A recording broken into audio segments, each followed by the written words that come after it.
Section 19. For he would say it in so many words when he came into the room, because it is 1,000 pities never to say what one feels, he thought, crossing the green park and observing with pleasure how in the shade of the trees whole families, poor families, were sprawling, children kicking up their legs, sucking milk, paper bags thrown about which could easily be picked up, if people objected, by one of those fat gentlemen in livery, for he was of opinion that every park and every square during the summer months should be open to children. The grass of the park flushed and faded, lighting up the poor mothers of Westminster and their crawling babies as if a yellow lamp were moved beneath. But what could be done for female vagrants like that poor creature stretched on her elbow, as if she had flung herself on the earth, rid of all ties, to observe curiously, to speculate boldly, to consider the whys and the wherefores, impudent, loose-lipped, humorous? He did not know. Bearing his flowers like a weapon, Richard Dalloway approached her. Intent, he passed her. Still there was time for a spark between them. She laughed at the sight of him. He smiled good-humouredly, considering the problem of the female vagrant. Not that they would ever speak. But he would tell Clarissa that he loved her, in so many words. He had, once upon a time, been jealous of Peter Walsh, jealous of him and Clarissa. But she had often said to him that she had been right not to marry Peter Walsh, which, knowing Clarissa, was obviously true. She wanted support. Not that she was weak, but she wanted support. As for Buckingham Palace, like an old prima donna facing the audience all in white, you can't deny it a certain dignity, he considered, nor despise what does, after all, stand to millions of people. A little crowd was waiting at the gate to see the king drive out. For a symbol, absurd though it is, a child with a box of bricks could have done better, he thought, looking at the memorial to Queen Victoria, whom he could remember in her horn spectacles driving through Kensington, its white mound, its billowing motherliness. But he liked being ruled by the descendant of Horsa. He liked continuity and the sense of handing on the traditions of the past. It was a great age in which to have lived. Indeed, his own life was a miracle. Let him make no mistake about it. Here he was, in the prime of life, walking to his house in Westminster to tell Clarissa that he loved her. Happiness is this, he thought. It is this, he said as he entered Dean's Yard. Big Ben was beginning to strike, first the warning, musical, then the hour, irrevocable. Lunch parties waste the entire afternoon, he thought, approaching his door. The sound of Big Ben flooded Clarissa's drawing-room where she sat, ever so annoyed, at her writing-table, worried, annoyed. It was perfectly true that she had not asked Ellie Henderson to her party, but she had done it on purpose. Now Mrs. Marsham wrote she had told Ellie Henderson she would ask Clarissa. Ellie so much wanted to come. But why should she invite all the dull women in London to her parties? Why should Mrs. Marsham interfere? And there was Elizabeth closeted all this time with Doris Kilman. Anything more nauseating she could not conceive. Prayer at this hour with that woman.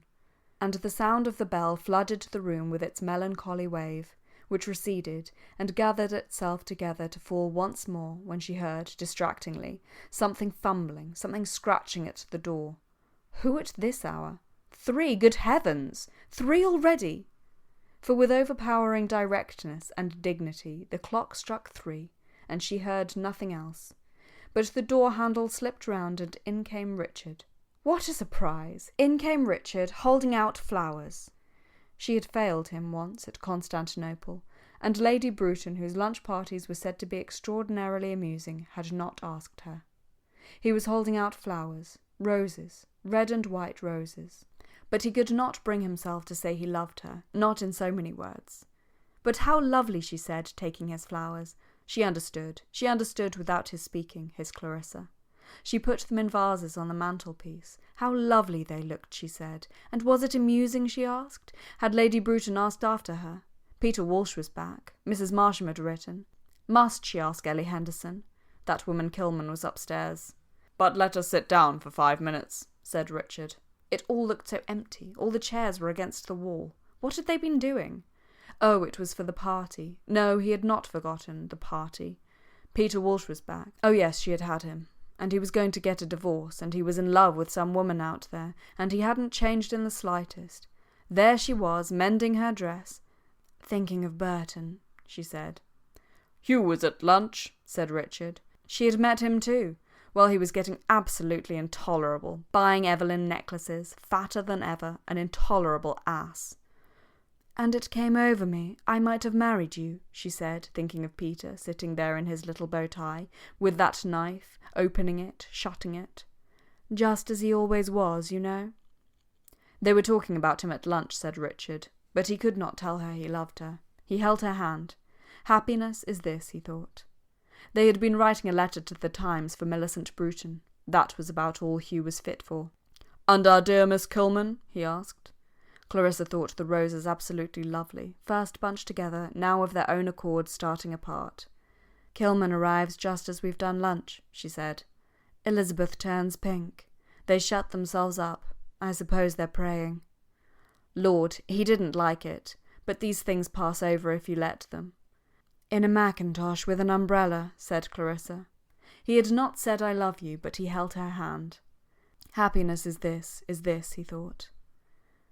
"But why should I ask all the dull women in London to my parties?"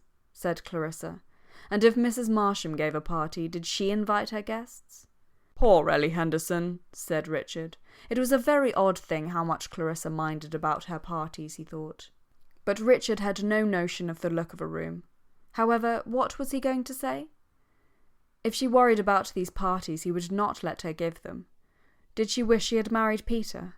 But he must go. He must be off, he said, getting up. But he stood for a moment as if he were about to say something, and she wondered what? Why? There were the roses. "Some committee?" she asked as he opened the door. "Armenians," he said. Or perhaps it was Albanians. And there is a dignity in people, a solitude, even between husband and wife, a gulf. And that one must respect, thought Clarissa, watching him open the door, for one would not part with it oneself, or take it against his will from one's husband, without losing one's independence, one's self-respect, something, after all, priceless. He returned with a pillow and a quilt. "An hour's complete rest after luncheon," he said, and he went. How like him! He would go on saying an hour's complete rest after luncheon to the end of time because a doctor had ordered it once. It was like him to take what doctors said literally, part of his adorable, divine simplicity, which no one had to the same extent, which made him go and do the thing, while she and Peter frittered their time away bickering. He was already halfway to the House of Commons, to his Armenians, his Albanians, having settled her on the sofa, looking at his roses. And people would say, "Clarissa Dalloway is spoilt." She cared much more for her roses than for the Armenians. Hunted out of existence, maimed, frozen, the victims of cruelty and injustice. She had heard Richard say so over and over again. No, she could feel nothing for the Albanians, or was it the Armenians? But she loved her roses. Didn't that help the Armenians? The only flowers she could bear to see cut. But Richard was already at the House of Commons, at his committee, having settled all her difficulties. But no, alas, that was not true. He did not see the reason against asking Ellie Henderson. She would do it, of course, as he wished it. Since he had brought the pillows, she would lie down. But why did she suddenly feel, for no reason that she could discover, desperately unhappy? As a person who has dropped some grain of pearl or diamond into the grass and parts the tall blades very carefully, this way and that, and searches here and there vainly, and at last spies it there at the roots, so she went through one thing and another. No, it was not Sally Seton saying that Richard would never be in the cabinet because he had a second-class brain. It came back to her. No, she did not mind that. Nor was it to do with Elizabeth either and Doris Kilman. Those were facts. It was a feeling, some unpleasant feeling, earlier in the day perhaps, something that Peter had said, combined with some depression of her own, in her bedroom, taking off her hat, and what Richard had said had added to it. But what had he said? There were his roses. Her parties, that was it, her parties. Both of them criticised her very unfairly, laughed at her very unjustly for her parties. That was it, that was it. Well, how was she going to defend herself? Now that she knew what it was, she felt perfectly happy. They thought, or Peter at any rate thought, that she enjoyed imposing herself, liked to have famous people about her, great names, was simply a snob in short. Well, Peter might think so. Richard merely thought it foolish of her to like excitement when she knew it was bad for her heart. It was childish, he thought. And both were quite wrong. What she liked was simply life.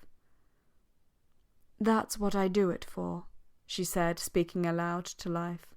Since she was lying on the sofa, cloistered, exempt, the presence of this thing which she felt to be so obvious became physically existent, with robes of sound from the street, sunny, with hot breath whispering, blowing out the blinds. But suppose Peter said to her, "Yes, yes, but your parties, what's the sense of your parties?" All she could say was, and nobody could be expected to understand, "They're an offering," which sounded horribly vague. But who was Peter to make out that life was all plain sailing? Peter always in love with the wrong woman. "What's your love?" she might say to him.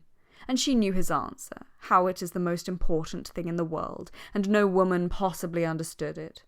Very well. But could any man understand what she meant either, about life? She could not imagine Peter or Richard taking the trouble to give a party for no reason whatever.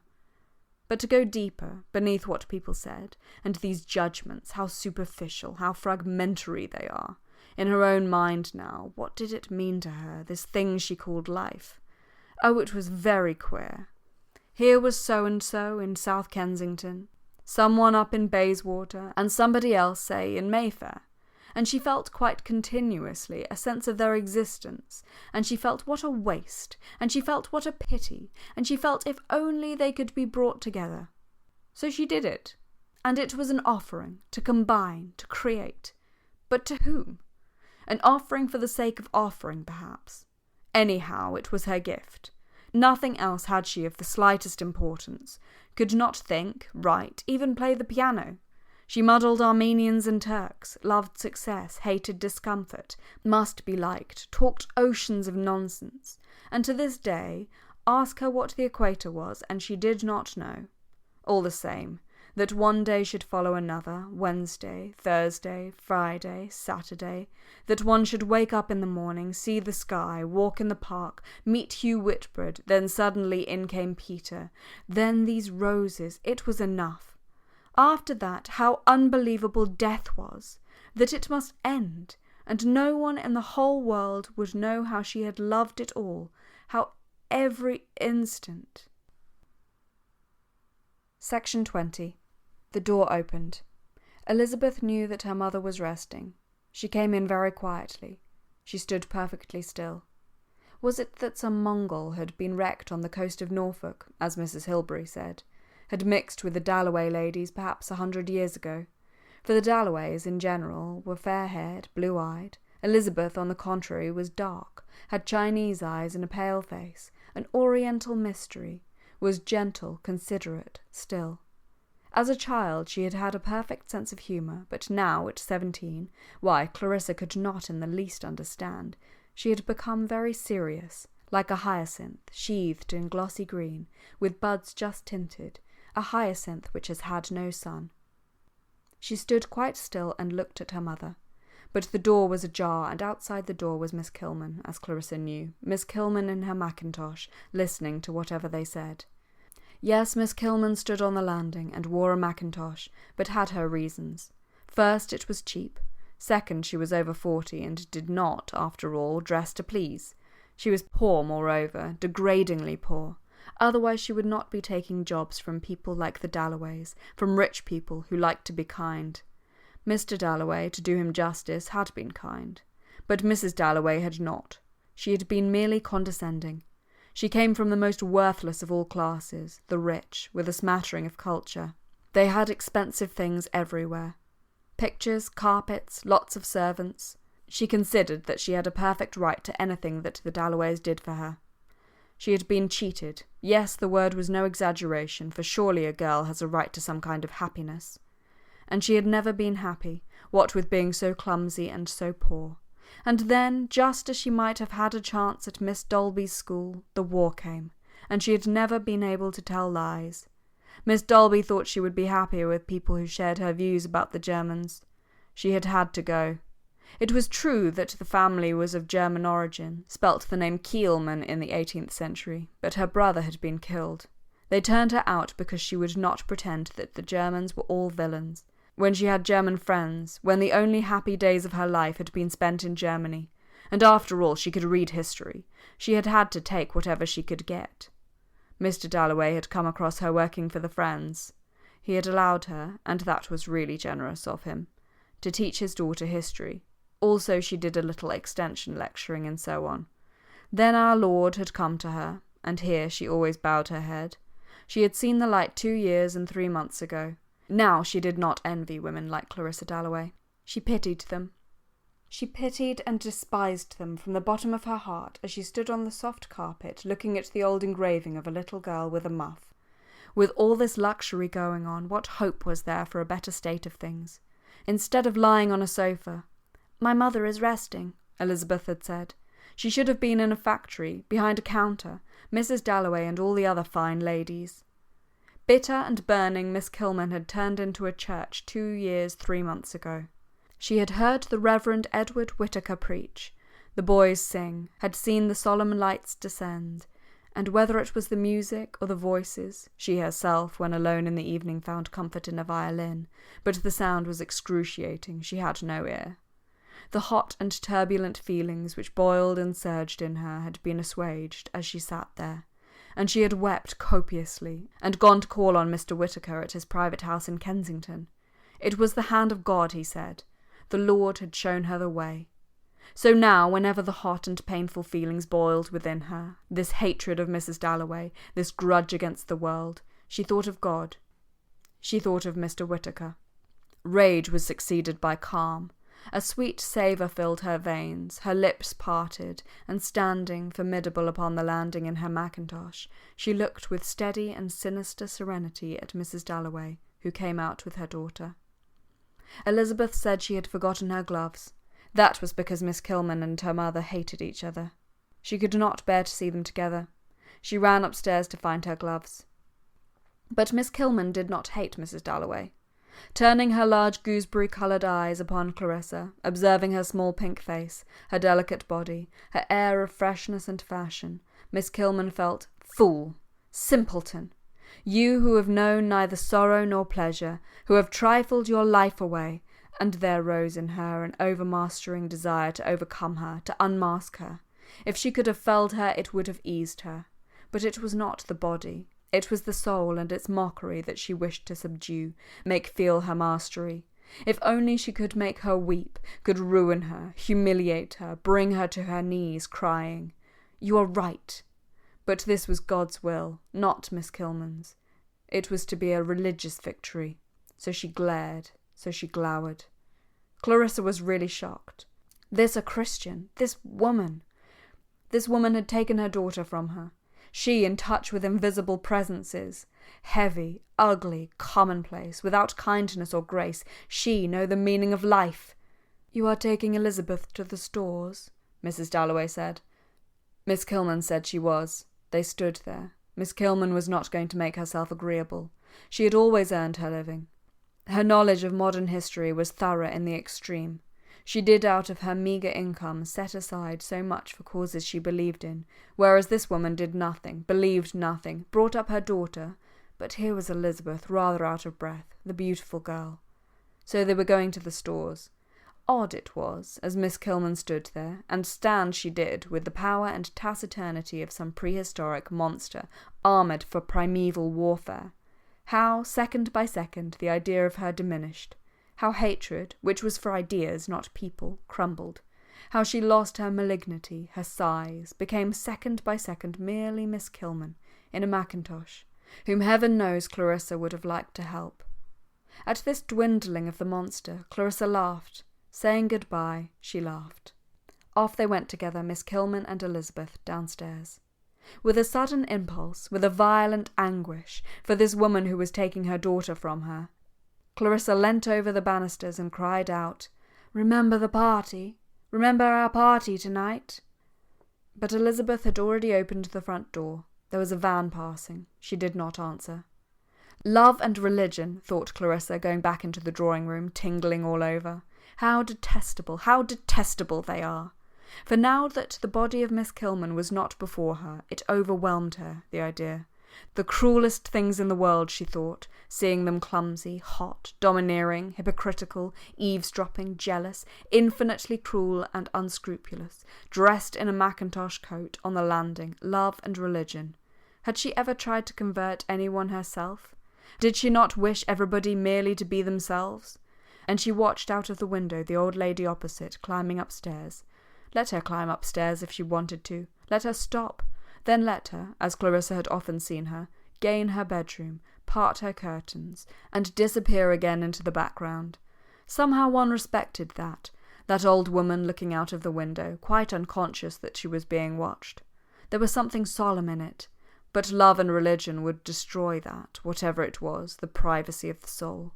The odious Kilman would destroy it. Yet it was a sight that made her want to cry. Love destroyed too. Everything that was fine, everything that was true went. Take Peter Walsh now. There was a man, charming, clever, with ideas about everything. If you wanted to know about Pope, say, or Addison, or just to talk nonsense, what people were like, what things meant, Peter knew better than anyone. It was Peter who had helped her, Peter who had lent her books. But look at the women he loved. Vulgar, trivial, commonplace. Think of Peter in love. He came to see her after all these years, and what did he talk about? Himself. Horrible passion, she thought. Degrading passion, she thought, thinking of Kilman and her Elizabeth walking to the Army and Navy stores. Big Ben struck the half-hour.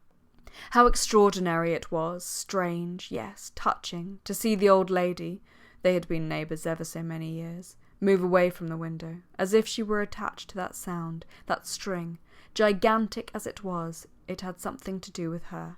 Down, down, into the midst of ordinary things the finger fell, making the moment solemn. She was forced, so Clarissa imagined, by that sound, to move, to go. But where? Clarissa tried to follow her as she turned and disappeared, and could still just see her white cap moving at the back of the bedroom. She was still there, moving about at the other end of the room. Why creeds and prayers and mackintoshes? When, thought Clarissa, that's the miracle, that's the mystery. That old lady, she meant, whom she could see going from chest of drawers to dressing table. She could still see her. And the supreme mystery, which Kilman might say she had solved, or Peter might say he had solved, but Clarissa didn't believe either of them had the ghost of an idea of solving, was simply this. Here was one room, there another. Did religion solve that, or love? Love. But here the other clock, the clock which always struck 2 minutes after Big Ben, came shuffling in with its lap full of odds and ends, which it dumped down as if Big Ben were all very well with his Majesty laying down the law, so solemn, so just, but she must remember all sorts of little things besides. Mrs. Marsham, Ellie Henderson, glasses for ices, all sorts of things came flooding and lapping and dancing in on the wake of that solemn stroke which lay flat like a bar of gold on the sea. Mrs. Marsham, Ellie Henderson, glasses for ices. She must telephone now at once. Volubly, troublessly, the late clock sounded, coming in on the wake of Big Ben with its lap full of trifles. Beaten up, broken up by the assault of carriages, the brutality of vans, the eager advance of myriads of angular men, of flaunting women, the domes and spires of offices and hospitals, the last relics of this lap full of odds and ends seemed to break, like the spray of an exhausted wave, upon the body of Miss Kilman standing still in the street for a moment to mutter, "It is the flesh." It was the flesh that she must control. Clarissa Dalloway had insulted her, that she expected. But she had not triumphed. She had not mastered the flesh. Ugly, clumsy, Clarissa Dalloway had laughed at her for being that, and had revived the fleshly desires, for she minded looking as she did beside Clarissa. Nor could she talk as she did. But why wish to resemble her? Why? She despised Mrs. Dalloway from the bottom of her heart. She was not serious. She was not good. Her life was a tissue of vanity and deceit. Yet Doris Kilman had been overcome. She had, as a matter of fact, very nearly burst into tears when Clarissa Dalloway laughed at her. "It is the flesh, it is the flesh," she muttered, it being her habit to talk aloud, trying to subdue this turbulent and painful feeling as she walked down Victoria Street. She prayed to God. She could not help being ugly. She could not afford to buy pretty clothes. Clarissa Dalloway had laughed, but she would concentrate her mind upon something else until she had reached the pillar box. At any rate, she had got Elizabeth, but she would think of something else. She would think of Russia until she reached the pillar box. Section 21. How nice it must be, she said, in the country, struggling, as Mr. Whittaker had told her, with that violent grudge against the world which had scorned her, sneered at her, cast her off, beginning with this indignity, the infliction of her unlovable body which people could not bear to see. Do her hair as she might, her forehead remained like an egg, bald, white. No clothes suited her. She might buy anything. And for a woman, of course, that meant never meeting the opposite sex. Never would she come first with anyone.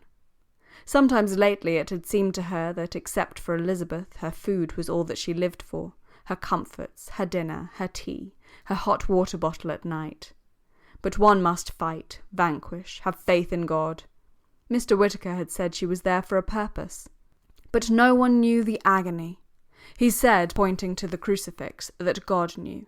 But why should she have to suffer when other women like Clarissa Dalloway escaped? Knowledge comes through suffering, said Mr. Whittaker. She had passed the pillar box, and Elizabeth had turned into the cool brown tobacco department of the Army and Navy stores while she was still muttering to herself what Mr. Whittaker had said about knowledge coming through suffering into the flesh. The flesh, she muttered. What department did she want? Elizabeth interrupted her. Petticoats, she said abruptly, and stalked straight onto the lift. Up they went. Elizabeth guided her this way and that, guided her in her abstraction as if she had been a great child, an unwieldy battleship. There were the petticoats, brown, decorous, striped, frivolous, solid, flimsy, and she chose, in her abstraction, portentously, and the girl serving thought her mad. Elizabeth rather wondered, as they did up the parcel, what Miss Kilman was thinking. They must have their tea, said Miss Kilman, rousing, collecting herself. They had their tea. Elizabeth rather wondered whether Miss Kilman could be hungry. It was her way of eating with intensity, then looking again and again at a plate of sugared cakes on the table next them. Then, when a lady and a child sat down and the child took the cake, could Miss Kilman really mind it? Yes, Miss Kilman did mind it. She had wanted that cake, the pink one. The pleasure of eating was almost the only pure pleasure left her, and then to be baffled even in that. When people are happy, they have a reserve, she had told Elizabeth, upon which to draw, whereas she was like a wheel without a tire. She was fond of such metaphors. Jolted by every pebble, so she would say, staying on after the lesson, standing by the fireplace with her bag of books, her satchel, she called it, on a Tuesday morning, after the lesson was over. And she talked too about the war. After all, there were people who did not think the English invariably right. There were books. There were meetings. There were other points of view. Would Elizabeth like to come with her to listen to so-and-so, a most extraordinary-looking old man? Then Miss Kilman took her to some church in Kensington, and they had tea with a clergyman. She had lent her books, law, medicine, politics. All professions are open to women of your generation, said Miss Kilman. But for herself, her career was absolutely ruined, and was it her fault? Good gracious, said Elizabeth, no. And her mother would come calling to say that a hamper had come from Burton, and would Miss Kilman like some flowers.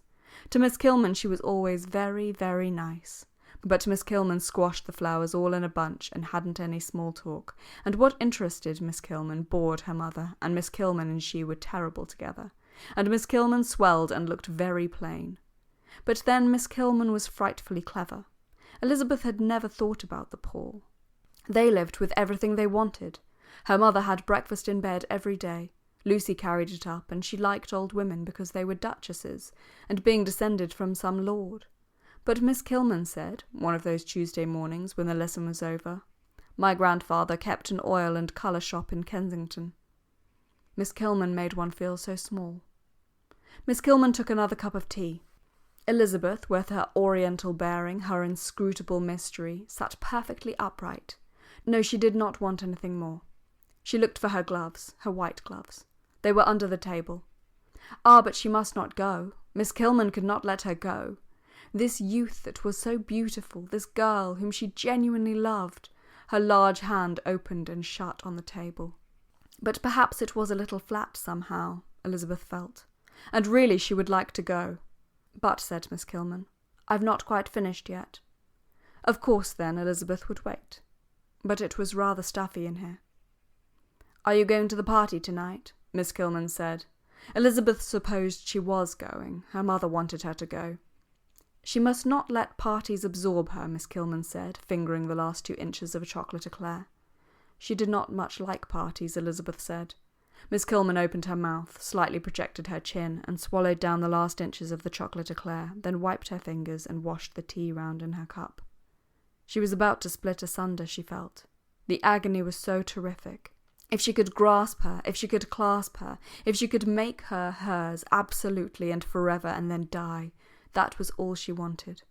But to sit here, unable to think of anything to say, to see Elizabeth turning against her, to be felt repulsive even by her, it was too much. She could not stand it. The thick fingers curled inwards. I never go to parties, said Miss Kilman, just to keep Elizabeth from going. People don't ask me to parties. And she knew as she said it that it was this egotism that was her undoing. Mr. Whittaker had warned her, but she could not help it. She had suffered so horribly. Why should they ask me? She said. I'm plain. I'm unhappy. She knew it was idiotic, but it was all those people passing, people with parcels who despised her, who made her say it. However, she was Doris Kilman. She had her degree. She was a woman who had made her way in the world. Her knowledge of modern history was more than respectable. I don't pity myself, she said. I pity... She meant to say your mother, but no, she could not to Elizabeth. I pity other people, she said. More. Like some dumb creature who has been brought up to a gate for an unknown purpose, and stands there longing to gallop away, Elizabeth Dalloway sat silent. Was Miss Kilman going to say anything more? Don't quite forget me, said Doris Kilman. Her voice quivered. Right away to the end of the field the dumb creature galloped in terror. The great hand opened and shut. Elizabeth turned her head. The waitress came. One had to pay at the desk, Elizabeth said, and went off, drawing out, so Miss Kilman felt, the very entrails in her body, stretching them as she crossed the room, and then, with a final twist, bowing her head very politely, she went. She had gone. Miss Kilman sat at the marble table among the eclairs, stricken once, twice, thrice by shocks of suffering. She had gone. Mrs. Dalloway had triumphed. Elizabeth had gone. Beauty had gone. Youth had gone. So she sat. She got up, blundered off among the little tables, rocking slightly from side to side, and somebody came after her with her petticoat, and she lost her way, and was hemmed in by trunks specially prepared for taking to India. Next got among the accouchement sets and baby linen. Through all the commodities of the world, perishable and permanent, hams, drugs, flowers, stationery, variously smelling, now sweet, now sour, she lurched, saw herself thus lurching with her hat askew, very red in the face, full length in a looking-glass, and at last came out into the street. The tower of Westminster Cathedral rose in front of her, the habitation of God. In the midst of the traffic there was the habitation of God. Doggedly she set off with her parcel to that other sanctuary, the Abbey, where, raising her hands in a tent before her face, she sat beside those driven into shelter too. The variously assorted worshippers, now divested of social rank, almost of sex, as they raised their hands before their faces, but once they removed them, instantly reverent, middle-class, English men and women, some of them desirous of seeing the waxworks. But Miss Kilman held her tent before her face. Now she was deserted, now rejoined. New worshippers came in from the street to replace the strollers, and still, as people gazed round and shuffled past the tomb of the unknown warrior, still she barred her eyes with her fingers and tried, in this double darkness, for the light in the Abbey was bodiless, to aspire above the vanities, the desires, the commodities, to rid herself both of hatred and of love. Her hands twitched. She seemed to struggle. Yet to others God was accessible, and the path to him smooth. Mr. Fletcher, retired, of the Treasury, Mrs. Gorham, widow of the famous K.C., approached him simply, and having done their praying, leant back, enjoyed the music, the organ pealed sweetly, and saw Miss Kilman at the end of the row, praying, and being still on the threshold of their underworld, thought of her sympathetically as a soul haunting the same territory. A soul cut out of immaterial substance, not a woman, a soul. But Mr. Fletcher had to go. He had to pass her, and being himself neat as a new pin, could not help being a little distressed by the poor lady's disorder, her hair down, her parcel on the floor. She did not at once let him pass. But as he stood gazing about him at the white marbles, grey window panes, and accumulated treasures, for he was extremely proud of the Abbey, her largeness, robustness, and power as she sat there shifting her knees from time to time, it was so rough the approach to her God, so tough her desires, impressed him as they had impressed Mrs. Dalloway. She could not get the thought of her out of her mind that afternoon. The Reverend Edward Whittaker, and Elizabeth too. And Elizabeth waited in Victoria Street for an omnibus. It was so nice to be out of doors. She thought perhaps she need not go home just yet. It was so nice to be out in the air. So she would get on to an omnibus. And already, even as she stood there in her very well-cut clothes, it was beginning.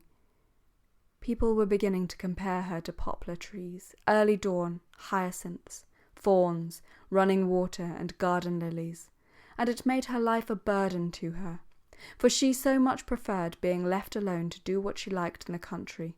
But they would compare her to lilies, and she had to go to parties, and London was so dreary compared with being alone in the country with her father and the dogs. Buses swooped, settled, were off. Garish caravans, glistening with red and yellow varnish. But which should she get on to? She had no preferences. Of course she would not push her way. She inclined to be passive. It was expression she needed, but her eyes were fine, Chinese, Oriental, and as her mother said, with such nice shoulders and holding herself so straight, she was always charming to look at. And lately, in the evening especially, when she was interested, for she never seemed excited, she looked almost beautiful, very stately, very serene. What could she be thinking? Every man fell in love with her, and she was really awfully bored. For it was beginning.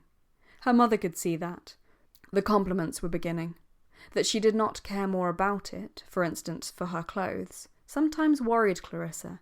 But perhaps it was as well with all these puppies and guinea pigs about, having distemper, and it gave her a charm. And now there was this odd friendship with Miss Kilman. Well, thought Clarissa about 3 o'clock in the morning, reading Baron Marbo, for she could not sleep, it proves she has a heart.